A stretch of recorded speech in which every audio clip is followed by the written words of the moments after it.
look at it. She ain't never do this before, but she good at it. Said she never made love, but she good at it. She make a nigga feel good when I look at it. I get goosebumps when I look at it.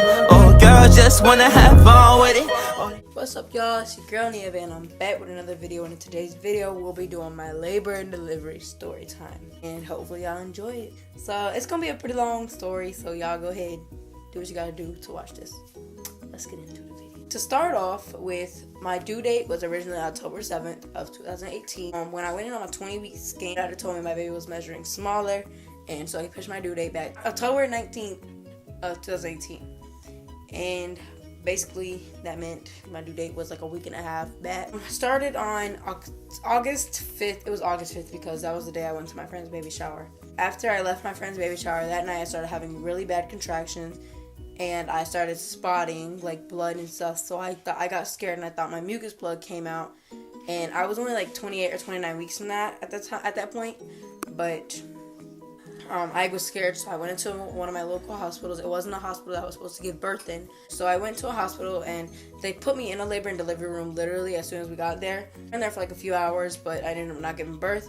I was just in and out the hospital from 35 weeks to 40 weeks because I was just so scared. I kept having contractions, but they were always Braxton Hicks. So I always went to the hospital. October 14th, I went into the hospital. At night, I took the ambulance there. I had a bunch of amniotic fluid just dropping out of me. In fact, right where I'm standing at is where the amniotic fluid dropped out of me. And I was so scared because I was having a contraction at the time, and the fluid just dropped out of me literally out of nowhere. So it was really scary. My mom called the ambulance because we didn't have the car here at the time. My dad had left with the car. We took the ambulance to the hospital I was supposed to give birth at. When I got there, they said, "You're only a centimeter dilated, and that doesn't mean that you're giving birth tonight, but we're going to keep you overnight to monitor you and the baby, make sure nothing else happens." They checked to see if it was my water that broke. My water didn't break at the time. I did have blood coming out though, so it was kind of still scary. Turns out 9 days later, I gave birth. October 16th, I went to my doctor's appointment, and he told me it's either today you're going to go into the hospital and give birth, or you're getting induced. So I was like, okay. I was scared to get an induction because I heard inducing somebody hurts, because that means you're overdue and they got to break your water for you and all that. So I was scared, and I didn't want to have to get put on Pitocin and stuff. So he told me I was dilated 2 centimeters, which did not make me feel the best because I really wanted to actually give birth like between those days because I didn't want to go overdue. I ended up having to get induced, and he said my induction day would have been Monday, October 22nd.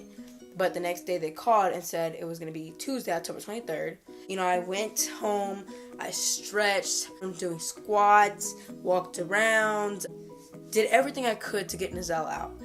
Started on Sunday. I had contractions, but they were not severe contractions. They weren't like only a few minutes apart. They were like only like an hour apart, so it wasn't that bad. So Monday morning around 9:30 is when I started having contractions. They were 10 minutes apart, and then by 12:40 and 12:42 p.m. in the afternoon, that's when they started becoming 5 minutes apart. So I didn't want to call the hospital because my mom was like, you might as well just wait because you're gonna get induced tomorrow morning. So I was like, okay. But Monday morning, my water had already broken, and I didn't think it was my water. I just thought I peed myself. I wasn't thinking, guys, so I did not go to the hospital at all on Monday, even though my water had broke Monday morning. And so anyways, so Monday around 4 o'clock in the morning, that's when my contractions started becoming 2 minutes apart, literally back to back, 2 minutes, now lasting like 90 seconds. So it was scaring me. I was just, oh my God, I was so like scared and eager to get him out. So again, Monday morning at around 7:30, my mom had left and took the kids to school, and me and Izelle were at the house because we were getting ready to go to the hospital for our induction when my mom came back. By 7:30, I had said, forget this, I'm walking to my grandparents' house because at the time I didn't have service or anything. So I walked to my grandparents' house, and I told them my contractions are 2 minutes apart and they're hurting really bad. My grandma laid me down. They were like telling me to call the ambulance because they couldn't drive me to the hospital because my mom wasn't there. So she didn't take me. The ambulance ended up taking me. The ambulance people, the EMT got there, whatever. They rushed there. They were like, how far apart are your contractions? My contractions were still 2 minutes apart, so they were like, okay, well, we're going to get you in there now. They gave me a few like IVs or whatever, and they brought me in at the hospital that I gave birth. By the time I got into the hospital, my contractions were 1 minute apart. They got me in there, and they brought me to the labor and delivery floor, which was like the 4th floor in the hospital. And they were going to send me into a triage because it was just contractions. And they were like, so your water didn't break? I was like, I know, I'm pretty sure my water didn't break. I hope not. And they were like, okay, do you feel like you have the urge to push? And I was like, no. And they were like, okay, well, you know, that's fine. You should be good. We're just going to put you in a triage. So then that's when I was like, no, I can't be in a triage. I'm getting induced today. And they're like, oh, you're our 11 o'clock a.m. induction. And so they called like somebody over the intercom and said the 11 a.m. induction is here and is having bad severe contractions or whatever. So they put me in a labor and delivery room, and I had to get changed and stuff. So bad. My contractions were hurting so bad. And so they put me on like the little bed, and they put another like IV into my arm right here. It felt 10 minutes later, after I got into the labor and delivery room, my doctor came in. Like, I have a private doctor. Like, he doesn't deliver just anybody's baby unless it's an emergency. He delivers his patient's baby. He doesn't deliver random people's babies. So, even though, like, but I knew him because he delivered me too. So, it was cool to have him delivering as well. So, basically, he came in and he checked me and he said, okay, you're 5 centimeters dilated. You're halfway there. You're good. And I'm like, oh, phew, thank God. And then they were like, okay, we're going to break your waters. They were going to go stick the hook inside of me. And they were like, we're about to break your water. I'm like, so I started screaming and crying. And they were like, wait, oh my God, Nevaeh, your water's already broken. So I was like, oh my God. I was like, what? And so Ezel was on my live on Instagram at the time, and it was like, he was like, oh my God, for real? Oh my God. So, you know, that was like 8:30 in the morning, and so my water was already broken, and I was 5 centimeters dilated, so that was good. And they were like, you can't eat anything but clear liquids or ice cubes or something like that, ice chips. So I asked for apple juice, a lot of apple juice, because that's all, because like I just wanted apple juice the whole time I was in labor. Around 11:57 in the morning, I had gotten the epidural. I was 7 centimeters dilated, and I was like, I just need the epidural now. So they gave me the epidural, and I was like, okay, we're good. Got my epidural. But it turns out the epidural did not numb me like I thought it was gonna numb me. I know it was gonna numb you waist down, but it only numbed my legs. It did not numb my vagina or my booty or anything. It was horrible. So, once they gave me the epidural, it took like 30 minutes for the anesthesiologist to come in there and give me the epidural. So once they gave it to me, you know, I took it like a G. You know, the epidural didn't hurt to me. It felt like something was just grinding in my spine or whatever. Basically, after my epidural, I was around 8 centimeters dilated, and this is like at 1 p.m. This goes out to 1 p.m. They put a catheter inside of me to empty my bladder. Let me tell y'all, people say contraction is the worst part. The worst part is to get in the catheter. The catheter is the worst thing I've ever felt inside of me, ever in my whole life. What they do is they stick these tubes inside of your vagina or whatever, in a little hole, and they go up to your bladder, and they have this big old like container, like rectangular square container, and it just empties all your pee. And I was like, look, I have to pee. They were like, no, you don't. We're emptying your bladder right now. And I was like, no, I have to pee right now. They were like, no, it's just the pressure of the baby coming. And I'm like, no, I have to pee. Oh, she was like, okay. She was like, you know, when we take this catheter out of you, you're gonna have to get it in every hour anyways. And I was like, yeah. I thought she was gonna let me go to the bathroom. And instead, she said I couldn't get up out of the bed because I had my epidural. So she gave me the pan and she wiped me and all that. Around 2:18 p.m., I had gotten this oxygen mask on me. They put it on my face because they said the baby's heartbeat was going down, which was scaring me because I didn't want to have a C-section, which is what it was kind of leading to, if his heartbeat wouldn't have gone up. So they told me, you know, your baby's heartbeat's at 80 right now, like 87 or something. And I was like, huh? So I'm like, okay. So they had me bent over like doggy style, and I had to sway side to side because they said they have to find out his happy position, where he's happy at, like his happy position in my stomach or whatever, and my uterus. And so I did that. I swayed and stuff, and finally they found his happy spot where he likes to be at, and his heartbeat was going up. And they had me sit down on the hospital bed, and they they put the hospital bed like all the way up. Like I sat straight up with the oxygen mask, and I actually have a picture of it right here.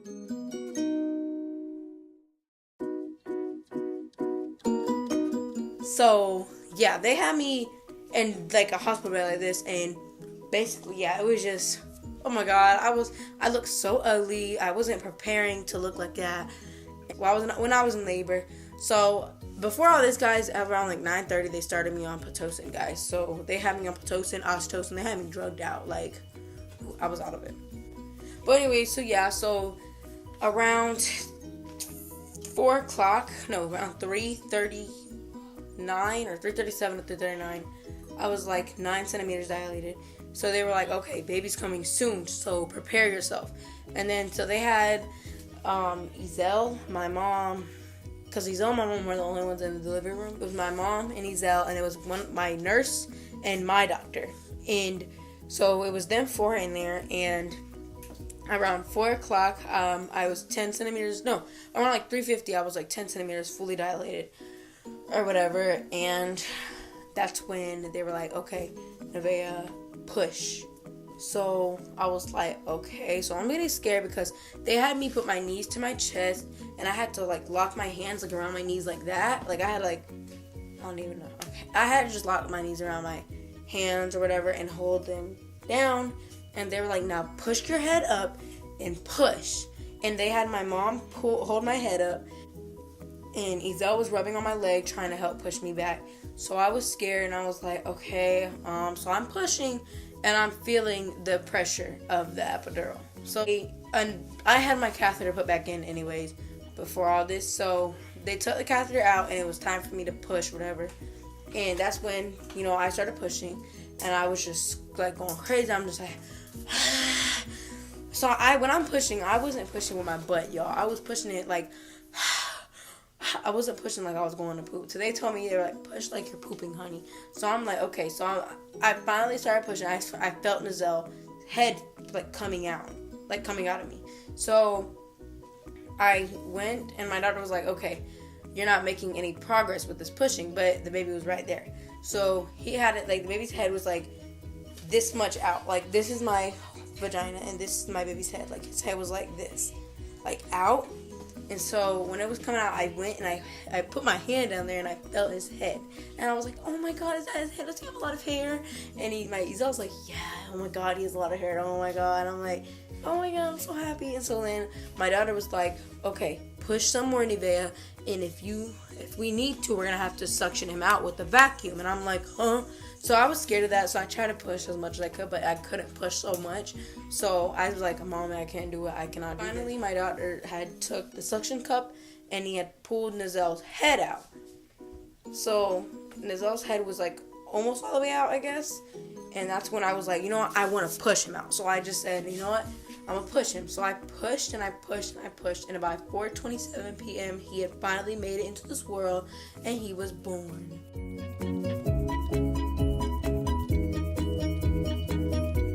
Guys, yeah, that's what happened. And after he was born, they delivered my placenta. They had to like spray me and stuff. And yeah, guys, so it was a crazy labor and stuff.